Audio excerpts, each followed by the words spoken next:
이 아침에 저희들의 모습을 더욱더 똑바로 바라보게 하시고 그 모습 그대로 하나님께서 그냥 놔두셨다면 우리가 어떤 지경에 떨어질 수밖에 없었는지를 더욱더 명료하게 깨닫게 해주시고 그 위에 보신 하나님의 은혜가 그 깊이와 넓이와 높이가 얼마나 엄청난 것인지 또한 깨달아 알게 하여 주옵소서.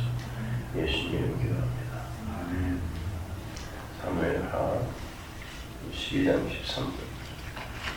13절 한 절 제가 읽습니다. 다윗이 나단에게 이르되 내가 여호와께 죄를 범하노라 하며 나단이 다윗에게 말하되 여호와께서도 당신의 죄를 사하셨나니 당신이 죽지 아니하려니와. 여러분이 잘 아시는 나단의 신탁.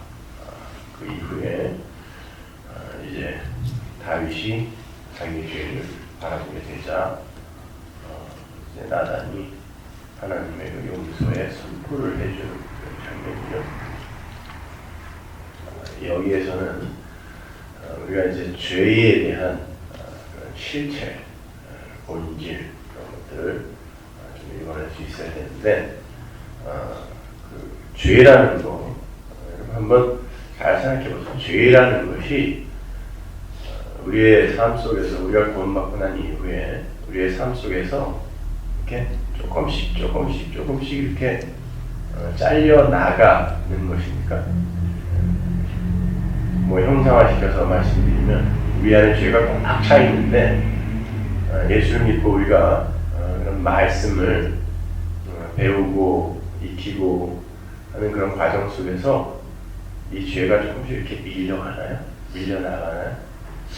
그래서 이제 신앙의 그 연륜과 횟수가 이제 보태질수록 내 안에 채워 있는 죄가 많이 이렇게 나가 있는 상태가 되는 겁니까? 어떻게 되는 거예요, 도대체? 생각해. 그 말 다른 말로 바꾸면 우리가 예수를 믿으면 믿을수록 점점 더 괜찮고 훌륭한 사람으로 변해간다고 생각하세요? 죄가 뭐예요, 죄가? 여러분, 다윗이 왕이 되기 전에 어떤 삶을 살았습니까? 기름 부음을 괜히 받아갖고 사울 왕에게 시기와 질투의 대상이 되어서 괜히 쫓겼죠? 왕도 되기도 전에. 그런데 그렇게 쫓기는 처지에서도 자기가 사울만 죽이면 왕이 된다는 걸 아는 사람이에요. 그 사람은요. 근데 사울을 죽일 기회가 여러 번 있었음에도 불구하고 그냥 옷자락만 살짝 빼고 갖고 나왔습니다. 굉장히 멋져 보이지 않아요? 야, 역시 기름 부음을 받는 사람은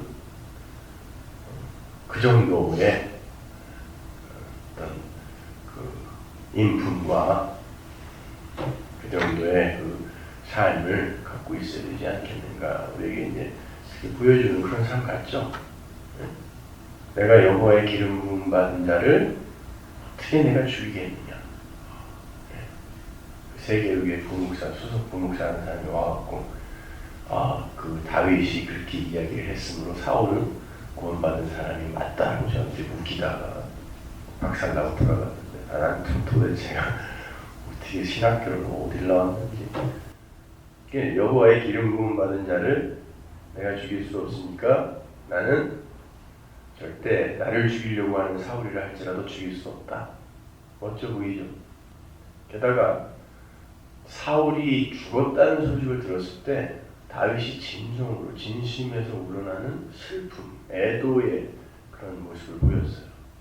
아니, 자기를 죽이려고 쫓아다니는 사람이 죽었습니다. 그리고 이제 자기는 곧 왕이 될 판이에요. 이 세상 모든 권세를 한 손에 쥘 판인데 다윗이 슬퍼했다니까요. 그런데 그리고 그 다윗이 어느 정도냐면요, 그렇게 열심히 하나님을 섬기는 자로서의 삶을 잘 살려고 하다가 욕정이 일어나서 남의 집 아낙네를 겁탈을 하려고 할 때에도 그 여자가 어느 집 여자인지, 그리고 그 여자가 지금 경수 중인지 왜냐면 율법에 의하면 그런 월경을 하는 여자를 가까이 하면 부정한 거라고 그랬기 때문에 자기가 부정해질까봐 그 경황에도 율법을 지금 생각하는 거예요. 그리고 깨끗이 씻겼는지 확인했고, 보세요. 율법을 아주 그냥 습관처럼 지키는 사람이었어요. 그런데 결국 그가 행한 일이 뭡니까? 남의 아내 겁탈하고 그 남편 죽인 거죠.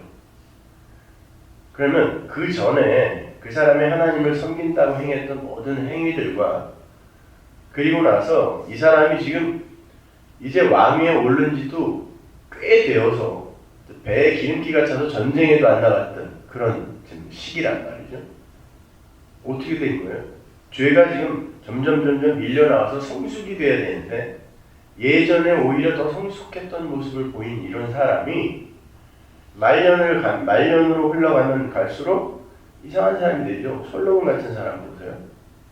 뭐 나귀 타고 노새 타고 왕이 되는 것을 시작으로 해서 뭐 그냥 하나님이 주신 그 지혜로 말미암아 대단한 일들을 혁혁한 공로를 세우다가 말년에 우상들 바알과 아세라들을 성전까지 끌어들여서 우상을 섬기다가 죽습니다. 뭔 얘기하는 걸까요? 이런 것들이 성도는 변화되어지고 성숙되어지는 게 아닙니다. 그런 것들이 선이 싹 차곡차곡 쌓이고 또 하나님의 말씀이 우리 안에 들어옴으로 말미암아 우리가 이 육신이 새로운 어떤 그 개발이 되고 새로운 존재로 성숙되는 게 아니라 우리의 삶 속에서 경험되는 하나님 백성으로서의 삶은 우발적인 그러나 그 예수 그리스도를 알면 알수록 점점 더 횟수가 많아지겠죠. 그죠? 내가 부인되니까. 그런 것이지 내 안에 쌓여서 사유되는 게 아니에요. 그런 것들을 보여주기 위해서 이런 위대한 인물들의 죄들이 성경에 많이 기록되어 있어요. 아브라함 같은 사람, 모리아산에서 이삭의 심장에 칼을 꽂는 그 순간까지 얼마나 많은 하나님을 경험했습니까? 하나님의 사자를 직접 만나기도 하고.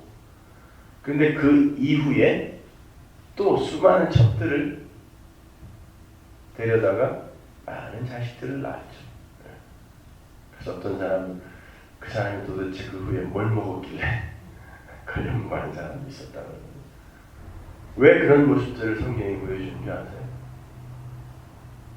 인간은 하나님의 은혜가 아니면 이 육신의 몸을 입고 있는 한 도저히 불가능한 존재다라는 것을 가르쳐 주십니다. 지금 어디에서 오늘 우리가 읽었던 그 본문에 보면 어디에서 하나님의 용서가 선포되냐면 내가 죄인입니다 라는 그 고백 위에 용서가 떨어지고 있죠. 성도는 죽는 날까지 바로 그 고백을 진심에서 우러나와서 할 수 있는 자가 되어져 가는 거지. 그게 진짜 성숙이라 그래요. 내가 무슨 대단하게 훌륭한 사람이 되어서 그것으로 하나님 앞에 의로 가져갈 수 있는 사람 하나도 없어요. 그러니까 그러면서 상을 받겠다고 하는 그 발상 자체가 너무 어처구니 없는 거예요.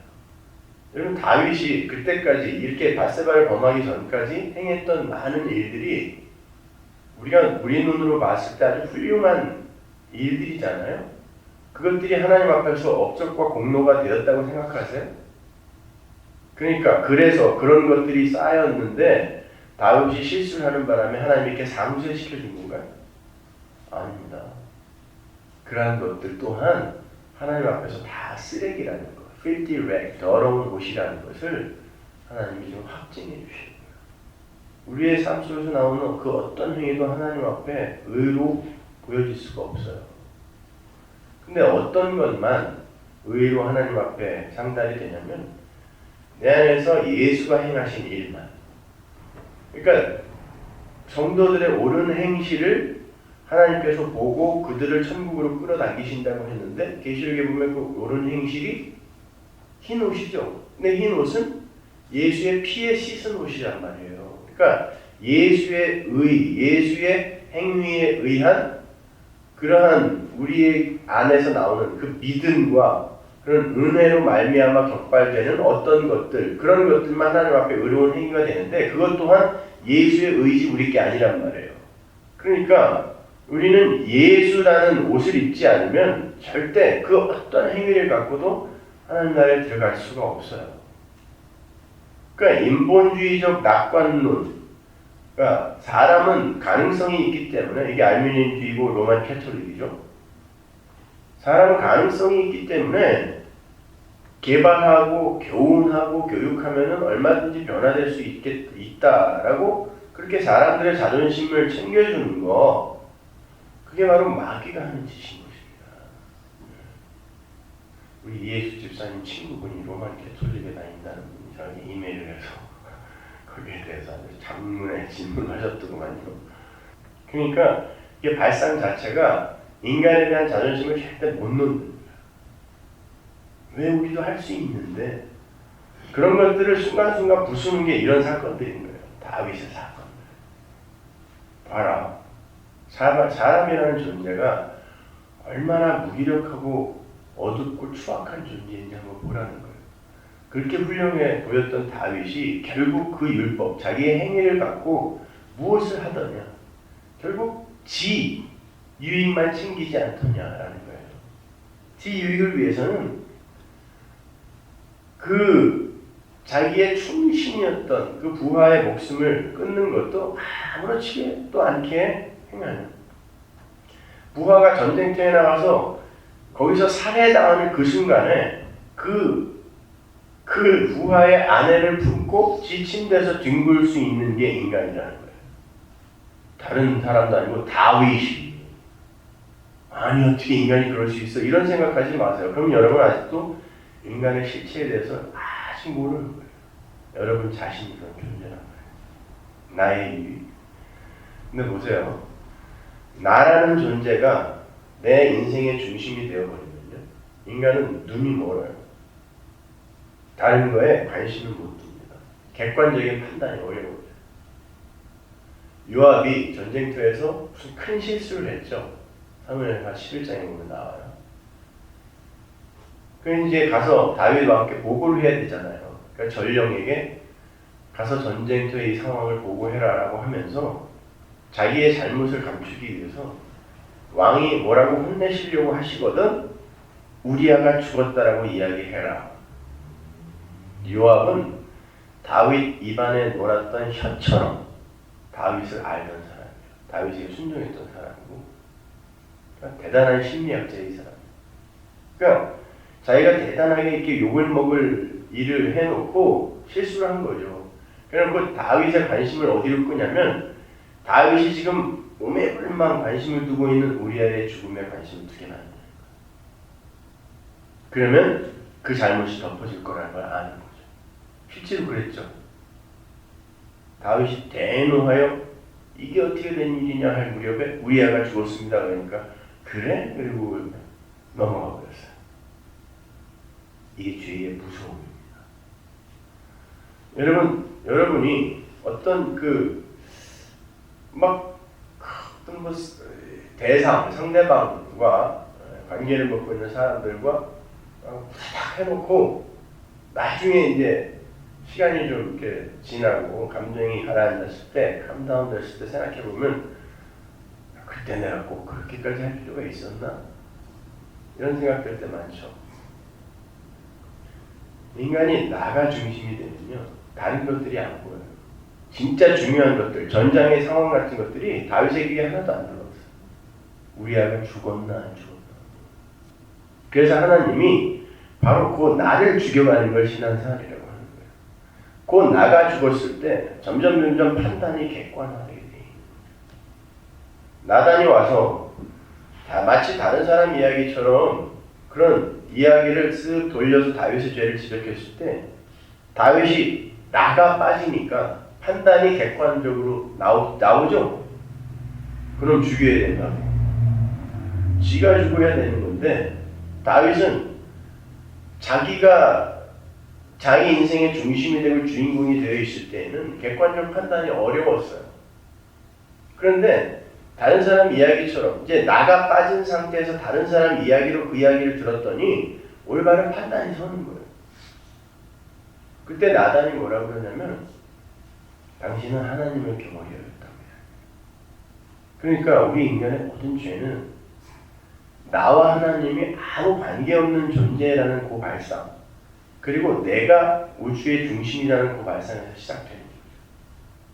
그러니까 하나님을 경홀히 여기고 나와 하나님은 관계없는 자이고 나는 내 인생은 내 마음대로 내가 움직여 갈 수 있다고 생각하니까 지 맘대로 하는 거예요. 진짜 죄는 사건화되어 밖으로 터져나온 어떤 개별적 그런 죄의 목록 이런 것들이 아니라 결국 그가 하나님을 진짜 살아계신 존재로 인정하고 있는가 아닌가에 있는 거란 말입니다. 근데 우리가 그 하나님이 진짜 계신 존재이고 나는 그 하나님과 관계를 맺고 살을 때에만 진짜 가치 있는 존재이며 사는 존재다라는 것을 알기 위해서 우리가 얼마나 불가능한 죄인인지를 하나님 앞에서 많이 폭로를 당해야 돼요. 연약한다고 밀려 내려가요. 그럼에도 불구하고 인간들이 그 자존심을 챙기기 위해서 얼마나 많은 수고와 노력을 합니까? 아닌 거예요. 요즘 이제 연말이 되고 또 이제 연초가 곧 되려고 하니까 신문지상에 부흥회들, 특별 새벽 기도들, 이런 이제 광고들이 많이 나왔는데 그 광고들의 주제를 보면은 참으로 주여 어찌하고 우리일까요?